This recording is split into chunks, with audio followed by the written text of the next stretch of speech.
तो इसी दौरान ये मैं हमसे वो ये क़यामत टूट पड़ी, मुश्किलें आ गई। लेकिन अब एक दौर चला जो 8वीं जमात में हम थे, तो जब पहुँचे तो अब ये टर्निंग पॉइंट था हमारी ज़िंदगी का। यानी या हम अब बदल जाते बेहतरी की तरफ, या हम यहाँ से डाउन हो जाते।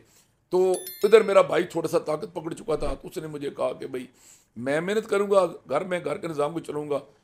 उधर हमारे पर बड़ी उस्ताद आ गई, इतनी उस्ताद आ गई कि हमारे जो अपनी ददिहाल की ज़मीन थी ना, वो वाले साहब के जेल में जाने की वजह से इंतकाल तो ना हो सकी, लेकिन हमने वो तकरीबन बेच दी, जो बाद में हमने वापस ली, क्योंकि वो हमारी गुड लग के इंतकाल नहीं हुई थी। तो किसी को हमने 4 गुना पैसे दिए, किसी को 2 गुना दिए, किसी को 3 गुना दिए, किसी ने वापस नहीं की, तो वाले साहब ने हमारे वायदे के मुताबिक इंतकाल करवा दी।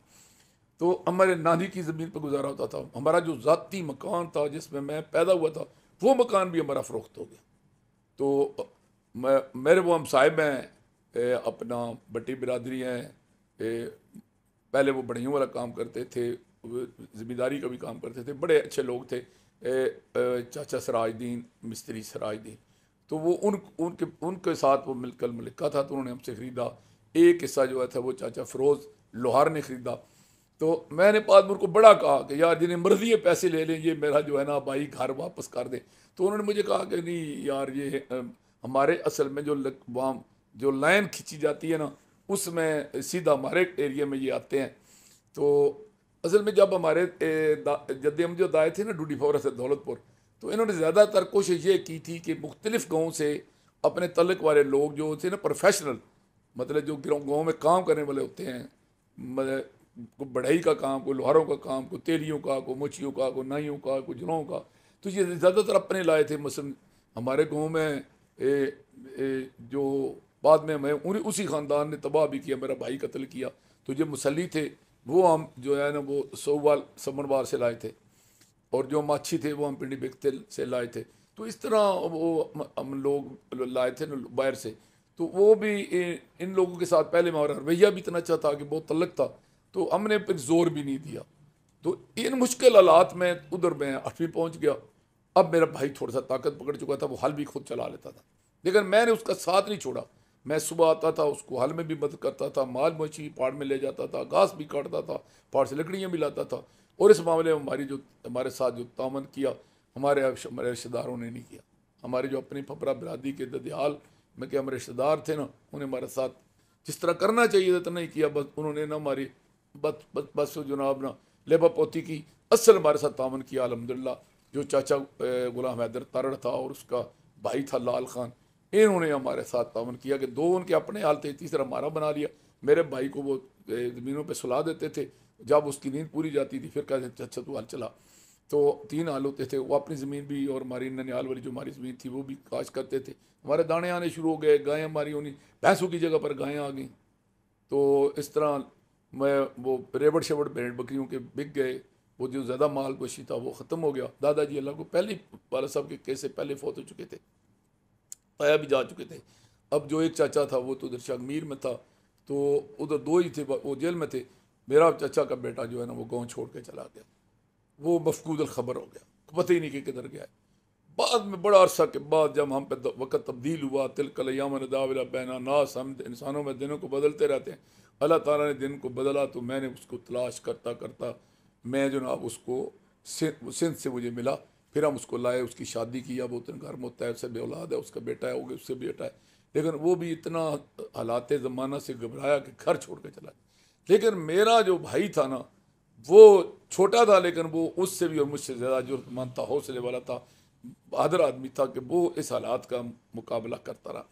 और जो सबसे ज़्यादा थी ना शफ़क़त, वो हमारी नानी की थी, और जो बहादुरी थी वो मेरी चची और मेरी वालदा की थी कि उनको शफ़क़त थी और वो बड़ी जुर्रत के साथ बहादुरी के साथ। अच्छा, उसमें सोसाइटी में बड़ी जान थी कि एक तरफ हमारी दुश्मनी बन गई गाँव में वोटों की वजह से, कत्ल की वजह से, दूसरी तरफ इतना पकीज़ा माहौल था कि अब हम हमारी औरतें हैं, हम छोटे हैं, तो ये खुदा न खास्ता कोई खौफ नहीं था कि खुदा न खास्ता कोई हमारी इज़्ज़त पर हमला करेगा या कुछ करेगा।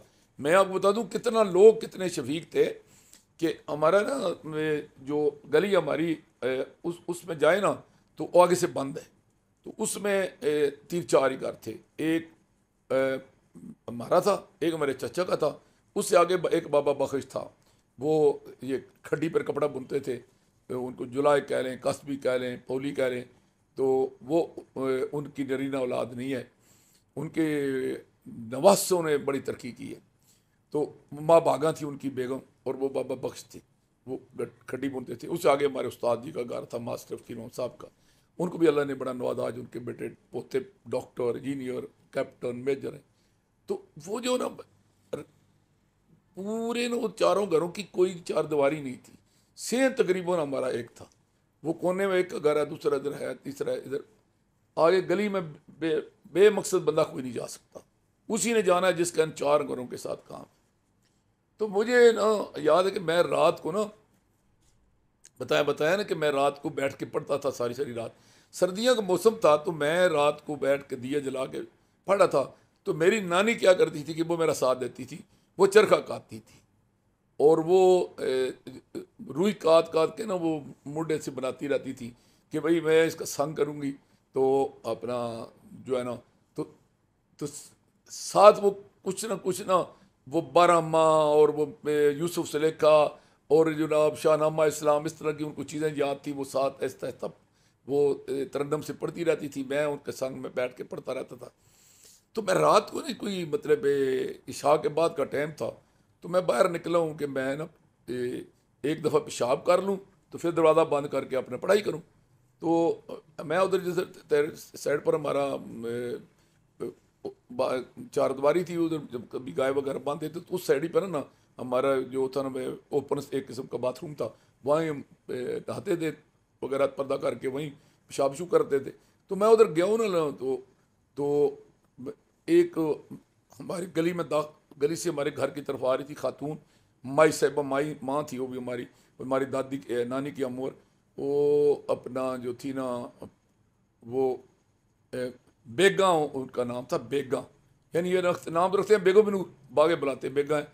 वो सदीक बदर एक हमारे बाद में हमने कौसर बनाए थे, उनकी वो वालदा थी, और वो भी बेसिकली ठिल की थी ना, जहाँ हमारे वाले सब के ननिहाल थे, तो वो भी हमें हमारे साथ बड़ा प्यार करती थी। वो भी हमें बच्चा समझती थी कि ये हमारे जो है ना भांजे का बेटा है, यानी वो हमारी दादी बनती थी, क्योंकि वाले साहब के जो ननिहाल थे तो वो रिश्तों में बड़ा तकद्दस था। तो वो आई ना मुझे, तो वो मुझे बड़ी दुआएं दी, प्यार दिया।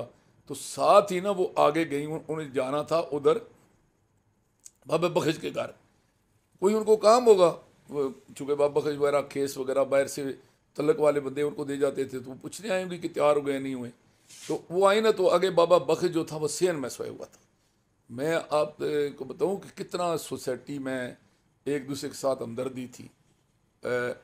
तो सेन में वो चारपाई पे सोया हुआ था सर्दियों में, ऊपर रजाई ली हुई थी तुलाई, तो उक्का पी रहा था, तो ऊपर से गई वो, तो उन्हें क्या बेगा खैर है, अब थोड़ी फाजला था तो सेन भी देखी, तो मैं अगरचे अंधेरा था लेकिन मैं खड़ा होकर सुन रहा हूँ कि क्या बात हो रही है।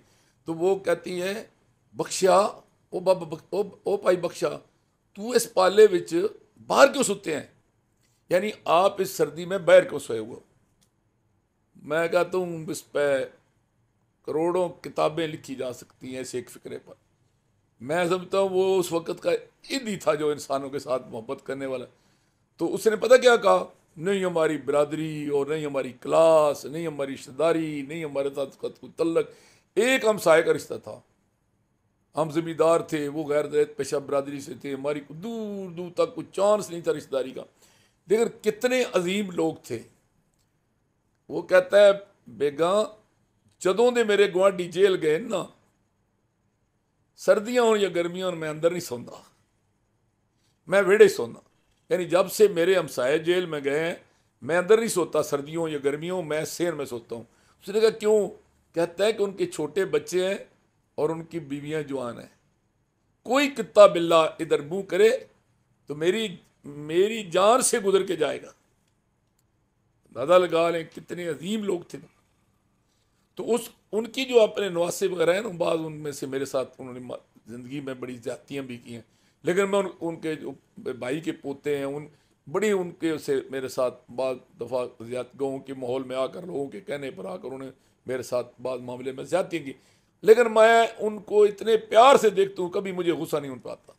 उनकी जो औलाद है ना, उनके भाई की औलाद या उनकी बेटियों की औलाद, मैं उनको बिल्कुल अपनी औलाद की तरह समझता हूँ। उस बंदे के उस फिक्रे को जो बचपन में मेरे कानों में आज भी गूंज रहा है कि जब से मेरे हमसाए जेल में गए हैं, मैं सेन में सोता हूँ और मैं उनकी रखवाली करता हूँ ताकि कोई कुत्ता बेलदर दाखिल ना हो। देख लें सोसाइटी में कितनी जान थी। आज तो अगर आप खुदा न खासा पर मुश्किल वक्त आए, सबसे पहले आपके रिश्तेदार, सबसे पहले आपके हमसाए आपकी इज्जत के दुश्मन होंगे और जान माल के। वो कहेंगे ये जिंदा क्यों है, वो आपकी इज्जत लूटेंगे। लेकिन वो इतना माहौल अच्छा था कि उन लोगों में तालीम नहीं थी, गुर्बत थी, वसैल कम थे, लेकिन अखलाकी अकदार उस दौर की इतनी मजबूत थी। मैं पहले भी शायद बता चुका हूँ कि जो हिंदू था हमारे गांव का चौधरी दीवान चंद, वो इतना मतलब अपने गांव के की इज्जत के मामले में हसास था कि उसने पुलिस को यह कहा हुआ था कि कोई थंदार, कोई सिपाही, कोई भी वाकया हो मेरे गांव में, वो मेरी इजाजत के बगैर गांव की किसी बहू बेटी को नहीं बुला सकता और किसी के घर की चारदीवारी तो होती नहीं थी, किसी शेर में नहीं जा सकता और नहीं जाने देता था वो। क्या आप अंदाजा लगाए ना कि वो हिंदू था, बाकी ज़्यादा अक्सर मुसलमानों की थी, लेकिन अपने गांव की वो इस तरह रखवाली करते थे। ये इतनी मतलब है सोसाइटी अच्छी थी। तो अब हमने क्या किया कि भाई अब मैं 8वीं में पढ़ूँ। मैंने कहा भाई अब मैंने 8वीं में जनाब पूरा जोर लगाना है। तो अल्हम्दुलिल्लाह मैंने वो रात ने किया। अब मुझ पर एक और बोझ आन पड़ा, वो ये था कि वालिद साहब को सज़ा।